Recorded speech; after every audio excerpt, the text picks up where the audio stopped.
Okay, isang mapagpalang araw sa inyong lahat. Ito ang inyong piniparams instructor na gunsmith din naman na palagi ko sinasabi na ako ay wala sa Pilipinas, wala akong shop dyan, kaya wag ninyo akong hanapin para magpagawa ng baril. Ako po ay 20 years na nagtatrabaho dito sa Kuwait sa Medin Shooting Range bilang isang firearms instructor, gunsmith at consultant. Okay, at ang gusto kong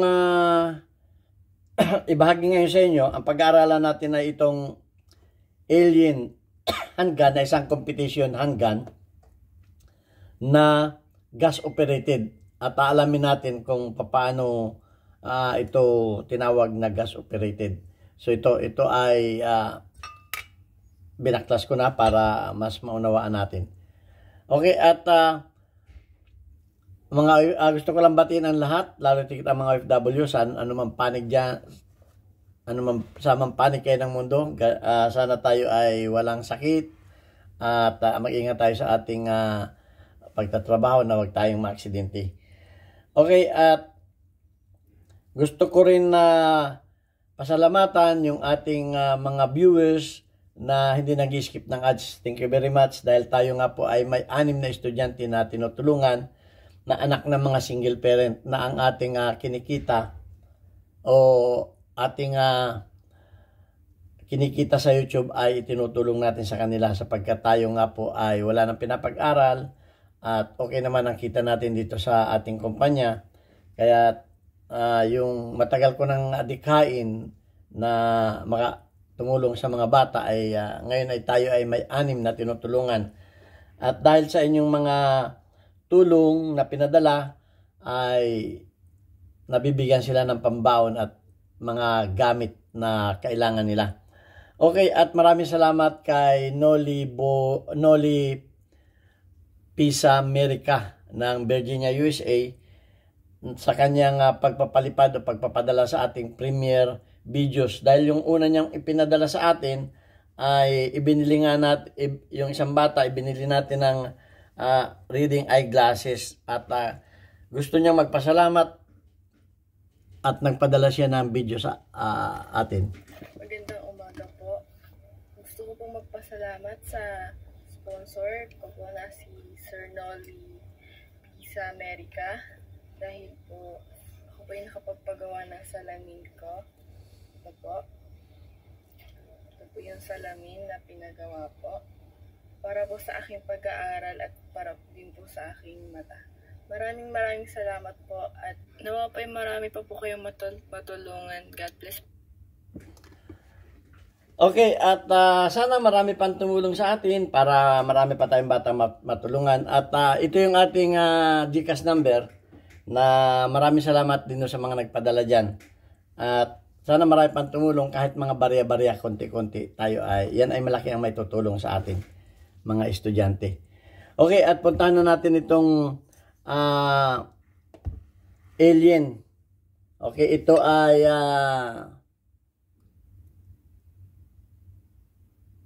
ito ay 9mm. Ang magazine niya ay 18. Yan, 18 plus 1. Okay, 17 plus 1 ito magazine. May extended ano siya. Itong base niya may extended 1. Oh, okay. So ang barrel niya ay hindi kamukha ng ibang mga barrel na natatanggal o ito ay naka-fix. Okay, para mo matanggal yan ay tatanggalin mo pa itong pin na ito dito at saka yung tornilyo niya dito. Okay, para mo matanggal yung barrel. Naka-fix yan. So ito ay walang locking block, walang barrel link na kamukha ng ibang mga pistol na yung tumutulong para hindi malakas ang recoil ng kanyang slide. So ang barrel nito ay 5 inches kasing haba din ng barrel ng 1911. So bakit ito tinawag na gas operated? So kung mapapansin niyo dito, ito ay may butas dito.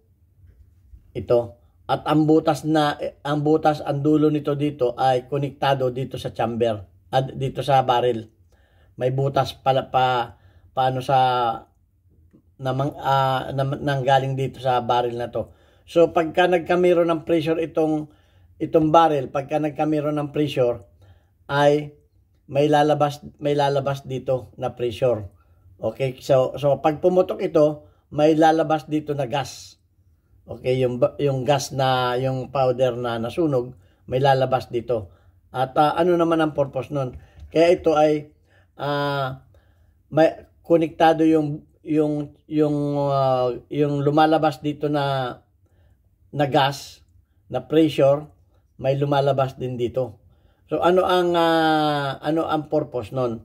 So ito yung kanyang recoil spring, at dito sa ito ay piston. Ito yung piston na nakalagay dito sa kanyang pinakang cylinder. Okay, na nakasuot dito itong piston, parang ganito. Pakita ko lang sa inyo. Ayan, nakaganyan siya. So ang mangyayari niyan, pag pumutok siya, ito ay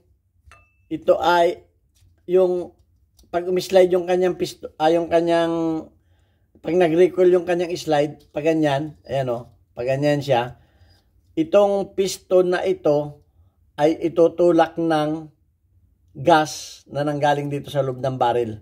Nanggaling dito sa loob ng barrel. Kasi nga, yan ay may butas na maliit yan dito, papunta dito.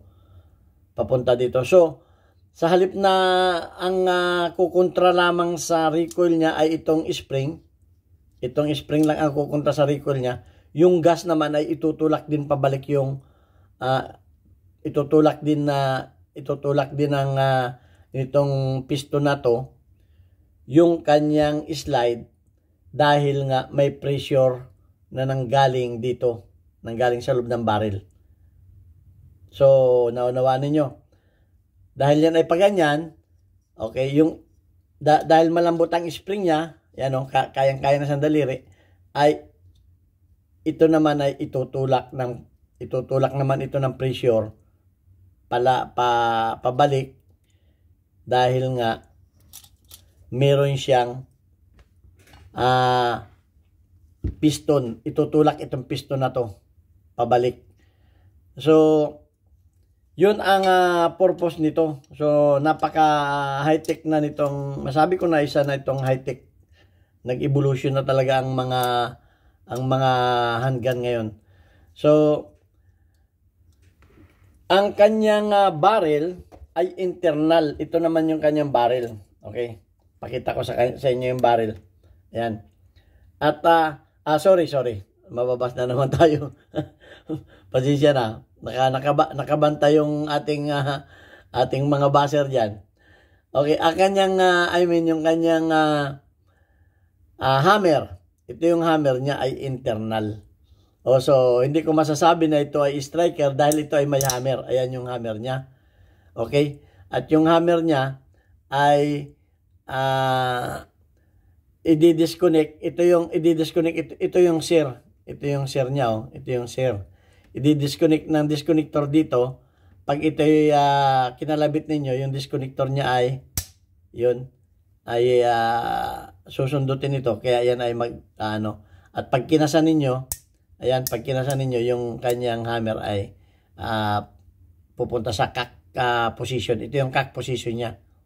Okay? So yung, kumbaga, nandito yan, oh. Yan, papakita ko sa inyo ng maliwanag. Ayan. Nandito yan. So, ayan. Yun yung kanyang hammer sa loob. Okay? Yung kanyang hammer sa loob. At yung kanyang firing pin, sorry, hindi naman paganito. Paganito pala ito. Yan, paganito. Sorry. Yan. Ito yung kanyang hammer. Yun yung hammer niya. At yung kanyang firing pin ay nandito. Nandito yung kanyang firing pin. Ayan o. Yun yung kanyang firing pin nandun. So yung hammer niya naka-ready, nakakak. Ando dun. Papaluin niya yan pag ganun. So pag yan ay, ang position yan ay, pag yan ay ito. Pag ito ay kanyang sinundot ng disconnector itong kanyang shear, ito andito. Dito. Papaluin niya yung hammer. Yun, papaluin niya. So, ganun. Kumbaga, pabaligtad na yung hammer. Pababa na. Okay. So, ganun. At, ito naman ay ganyan ang posisyon niya. Yan.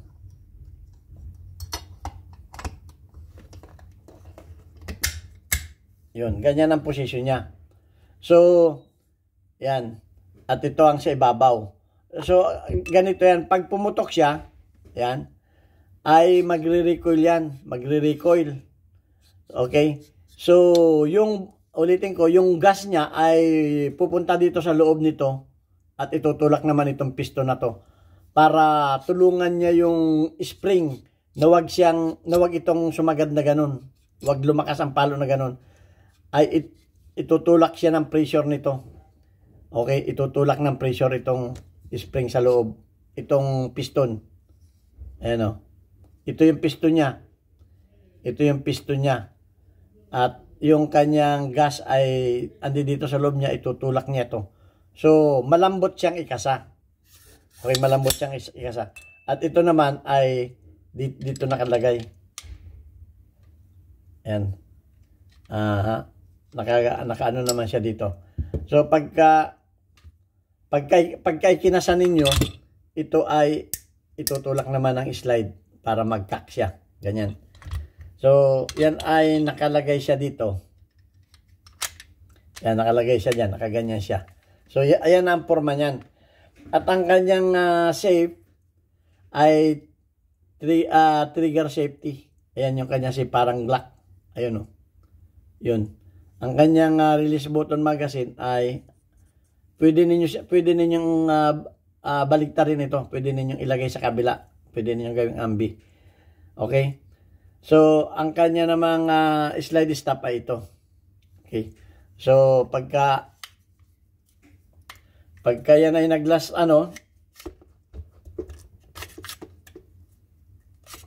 dali, mahirap pagkaliwiti. Yan, pagka yan ay nag-last shot, yun ay gagana siya. Yan ang open ano niya. Ito ang open ano niya. Open slide niya. Okay. Dito yung port ng kanyang basyo. Dito lumalabas. So, ganyan. So, ito ay patent pending pa. Made in Czechoslovakia. Itong baril na to. At ito ay napatunayan na ng mga ilang shooter namin dito na napakagandang gamitin dahil less ang recoil niya. Kasi nga yung spring niya ay kontrolado yung recoil ng gas, pressure ng gas. Yung in-explain ko sa inyo kanina. So, maganda rin yung kanyang frame dahil may lagayan din dito ng accessories. Ayan o. Maganda rin yung kanyang yung kanyang front sight ay fiber optic. Ayan. At iron sight naman yung kanyang rear sight na may adjustment ng up and down dito. At yung kanyang left side ay dito sa kanyang